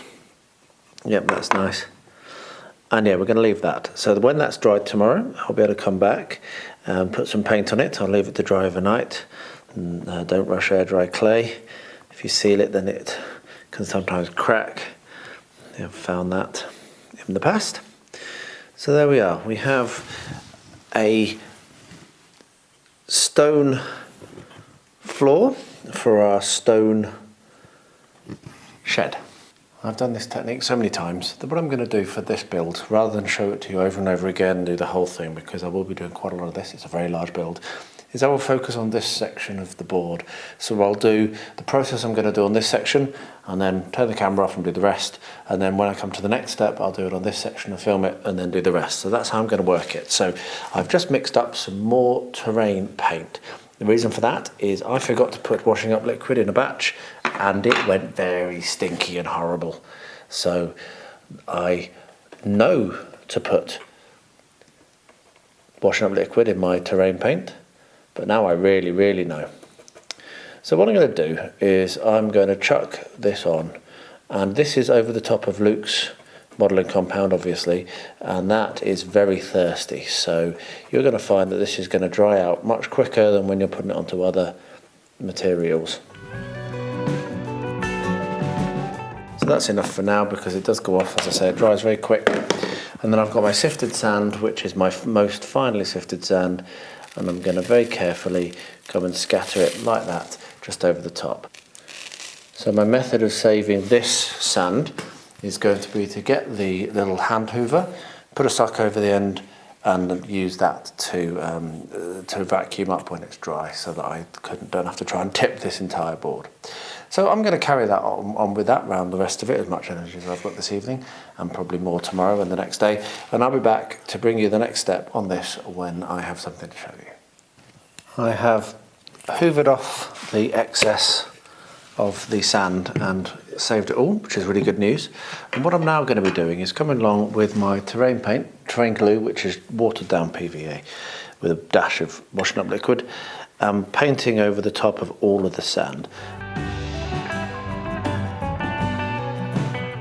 You can see I've just finished doing the PVA work on the sand, and what I'm now going to do is paint some black paint onto the cobbles so I can then later on dry brush them down. So I've got my terrain paint, my black terrain paint, which is what I used over the entirety of the rest of the model, and what I'm going to do is simply paint that over the cobbles.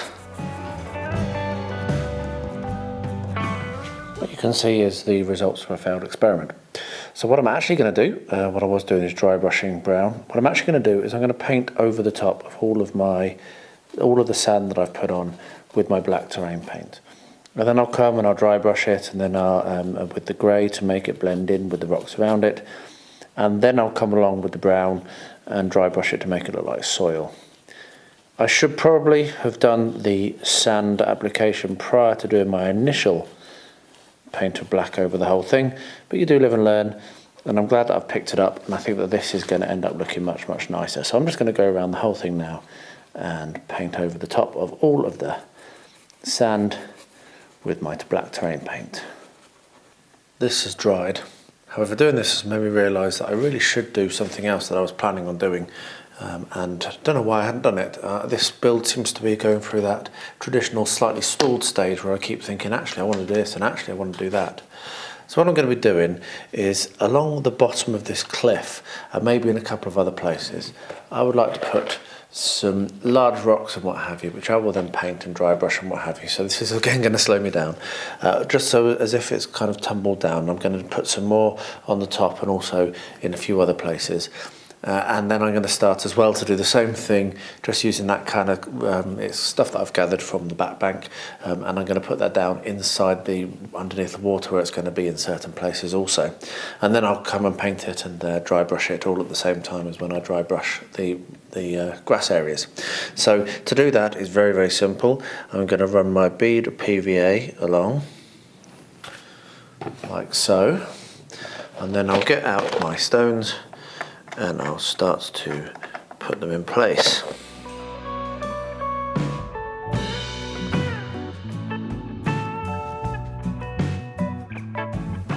What I'm going to do now is start to dress the floor of the lake, and for this I've got a whole load of material. So what you can see over here is some homemade clump foliage, some flocks, some homemade flocks, my PVA. But then on the floor down here, I went to the garden centre and I picked up a load of fake plants, which I think are going to work quite well. While I was in a hardware store, I found this, which is like a scrubbing brush, but it's used for plastering, so that's going to work really well.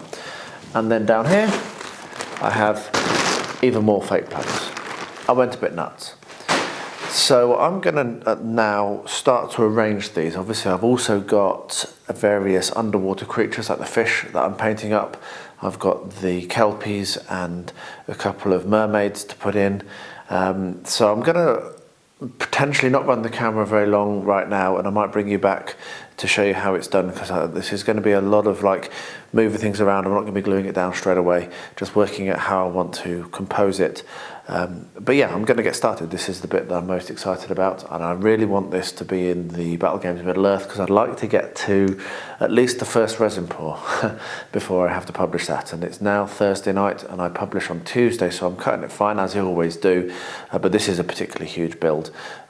So yeah, hopefully I'll be able to get that done. I'll be able to get at least the very, very bottom done, the bottom 5 mil. And that's about all I'm gonna achieve. I think, as I say, it's going to be a very, very laborious process. Probably take weeks, if not months, for me to finish this board in total. So I'll get that done, and I'll bring you back and show you where I'm at before I start to resin pour, basically. So let's get this done. So I thought a very quick clip just showing how I'm actually going to progress this in very small stages as I think about it. So this little grotto, I've had quite a strong idea ever since I first made it by accident, and I loved it. And what I'm going to be doing, I've glued this in place, this white pillar. I'm going to leave it white because I want it to look a bit like coral, or maybe it's like some kind of a mineral. We have the horror from Reaper, which is going to be there emerging from the shadows. I've not glued that in, and I probably won't glue it in. I'll probably try to keep manoeuvring that until I do the resin pour. Over this side I'm going to have one of the kelpies. Now what I've just done, if that can zoom in, yes, what I've just done is I've clipped the bottom off that so that there is not so much of a base on it, but that is going to be glued in that little area there. And then this particular sprig of fake plant here is going to be absolutely perfect for doing kelp type things. So as you can see, it's got a very, very fine end. So what I'm going to be doing is I'm going to snip that off, and then I'll snip off the side bits, and then I'll stick it down. At the moment I'm thinking about using super glue gel, but it might even be that if this doesn't work, that I do this when I come to the first resin pour, because yeah, it can then sit into the resin and be stuck. And finally we have one of the fishes. Oh, there we are, tiny fishy. And so what that one will be, this particular one, I think will be stuck to this bit of kelp, just coming around the corner like that. So I'll just use a little bit of super glue and stick it in place. You couldn't see that very well because it was very blurry, but hopefully you got the impression. So yeah, I just wanted to show you that. Then I'll build a little forest of kelp here out of this, and I've also got some other stuff which I think will work quite well for it. And I'll build on from there. I'm not going to I don't want to overwhelm the underneath with greenery, but I certainly want to have enough to give it interest. You will notice as well that I've decided against putting any paint onto this kind of gravel that I put down. I think it actually looks quite nice, and I'm even considering doing this elsewhere on the build, putting some unpainted gravel once I've finished the dry brushing, like this colour, just to tie it together a bit and give it a little bit more interest. So anyway, there we are. I am going to continue staring at this. I probably won't end up sticking anything down, but that's my plan for there, and I'll bring you along when I have something else to show you or another thing to add. But yes, enjoying this quite a lot. I now have the challenge of suspending the fish and the mermaid and other things in the resin. And I wasn't totally sure how to do this, and I remembered that the amazing Luke Town had a video which I'd really enjoyed watching. So I've just gone back to check out how he did it. He was suspending some salmon in the river for a bear to hunt, because he's just amazing. And he actually uses clear resin. So he actually uses the resin, makes it into stalks and sticks the fish and what have you to the resin, and then trims it down to size just before gluing it in place, which makes a whole load of sense. So I'm not going to run the camera for all of this. You've seen me doing the resin before, and you'll see me doing a lot of resin later on in this build, but that's how I'm going to do it, just so you know. Little resin stalks, stick them to the bottom, and then I'll be able to put them in place. So there we are. I'm going to crack on with that now. So it's the next day, and as you can see, I've had a quick look at this already. It's worked out okay, but not great. I'm pleased that I didn't stick lots more of my fish to these. They're going to be okay for now, but I think what I've learned is to make this work correctly, you need to mix your resin and then let it go off a little bit. So put a little pool on the side, and then maybe leave it for even up to an hour, and then come along with a toothpick and draw out your little kind of like stems, because it's, as you can see, obviously it's settled quite a lot. If you have something that you can actually use as a form, it might work better as well. But they have stuck. They are coming off of the they are coming off okay, and they are going to be able to stand up very nicely in the lake, and they will look fine. So it's not a complete disaster, it's just not quite as good as it should have been. But I've learned, and I won't make that mistake again. So I'm going to pop these off, and then I'm going to go through and we're going to put them in place on the board, and I'll bring you through for that. So I'll be back in a second. Okay, so this is the area that I'm dressing first, because this is going to be the lowest bit, and I'm going to pour my resin in this first. And so what I'm going to do is I'm going to dress up a little bit of this with some fish. Now I'm not necessarily going to use all of them, but I just have them here. I'm going to do the low level ones first, obviously, because they're the ones that are going to get covered in the resin first. So we have a little fish here, which I think I might want to have down there. So what I'm going to do is I'm making use of the clear resin, which I hope is going to be a success. So I'll put a dollop of that in there, and then we'll come in with the little fish. I'll spread it out a bit so it's not quite such a lump, and the fish can go and sit in the resin. And there we are. Well, it's upside down. Whoops, that's a bit odd. I've done that one the wrong way. There we are. Okay, so now the fish will go in there. and we have a little fish. How about that? So what I'm going to do is I'm going to put a couple more, not too many, because I'm also going to have the step up here eventually. I'm going to have the mermaid. So I'm going to probably put, I've got one fish in here already, you can see. I've got that one there. I might put another one in between these reeds. That little blue one looks quite good. Might cut that down a bit. Got my scissors here so you can just cut the resin, which is good. So we're going to cut it around there. There we are. And then that little fish will just sit in there. So the other way I'm doing it is with little bits of PVA. So let's get a little bit of PVA, drop it in on there, like so. And because this is actually going to be coming in between the reeds down here, or the weeds, that will also support it. So there we are. So we've got a couple of fish there. I'm not going to do too much. I'm not actually all that happy with how this resin pour on these first uprights has worked out. It's a bit kind of like bubbly. I didn't do it very well, and these are going to be quite obvious. So I don't put too many here. I might put another one back here, and then I think I'm going to be done. And then then I'll come in and I'll continue dressing the rest of the greenery, which is going to be down here, and then we'll come in for the resin pour when that's all dry. So I'll get that done. I'll finish up doing the scenery, and I'll bring you back for that step. And so it begins. I'm mixing up my resin now. I'm just about to do the first pour. So in this little area here, which is the first bit that I've actually completed, one of the mermaids is actually going to be introduced at some point, but probably not in this first pour. I'm hoping to have that I've created enough resin that I can actually just stick it to the top of this resin once it's off, and I don't have to attempt to stick it to a stick, because I'm also going to try to save some of this resin, let it go off for a couple of hours, and make sticks with it for more fish, because yeah, the other stuff that I've done with the fish hasn't really worked very well. So I've got myself a good stir here. And what we're going to do is we're going to pour it into this little area. I do want to save some, as I've said, so I think I will leave it at that and come back and do another pour on top of that one when it's set. So it's deep because it's deep because it's quite a deep little section, but it hasn't filled up very much, as you can see. However, I'm going to come in a second and pop these bubbles. I'm not going to use my blowtorch. I might come in just with a kitchen lighter thing. But first of all, the best way initially that I've found while doing this is literally just to drag your stirring stick and pop the bubbles, and that you get a lot of them that way without introducing heat.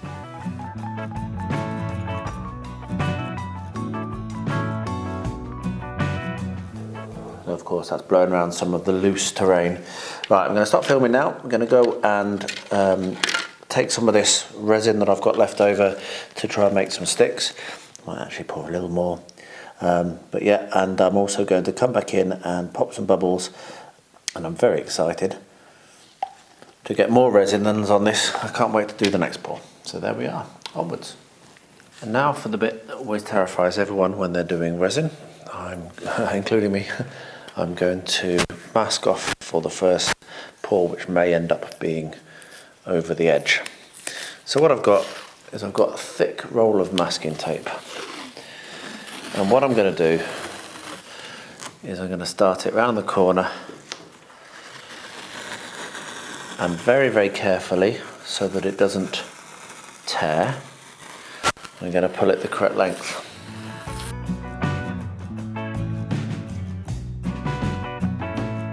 Scratch that last bit because it didn't work. So I had the masking tape across here. What I'm now going to do is I've got enough cut of the hardboard, but I'll nail that in place, and then when that's done I'll seal the inside, and that'll be far, far better.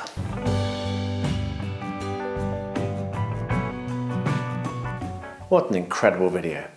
I've just finished editing and then come through to record this outro, and I managed to get it down from 7 hours of source video to 2. just before I start to waffle now. And that's the hardest edit I've ever done for this channel. So yeah, but the results speak for themselves. In front of you can see the official tiles from the official build, which overflows my 6 by 4 gaming table. I did end up one short right at the front, ironically enough, but obviously I'm never going to need to use this many at once because, well, I can't fit them on the table. So I've got plenty, I think. Maybe I'll do some more. You never know. I'm not sure what rule sets I'll use most of the water tiles for, but it's quite cool. I've got an island here which can be tiled with any of the banks. Got the river inlet there which tiles with the rivers, so there's all sorts of flexibility with this. And obviously the build that I haven't completed, because I never planned on completing it, that huge lake, I'm gasping to get that finished, and I will do a full video which will be separate, which will only be for that build, maybe 2, maybe 3, depending on how long it takes. And that will come to the channel as I go through, and it will also start now to appear in the weekly vlogs. So if you want to have updates, check them out on a Sunday. So if you've made it this far, big props to you, fair play.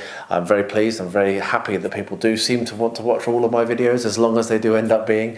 And next month's should be slightly shorter. We are going back to Mariah, and we're going into the delvings. So come along in a month. First Tuesday, of the month will be the next Battle Games in Middle-earth video. I really hope you've enjoyed this. Please comment below if you have. Let me know what your thoughts are, any feedback. If you think I'm crazy, I am. And yeah, I'd love to hear from you. So do add a comment. And as always, thanks for watching. And please do stay healthy, stay safe, and stay well.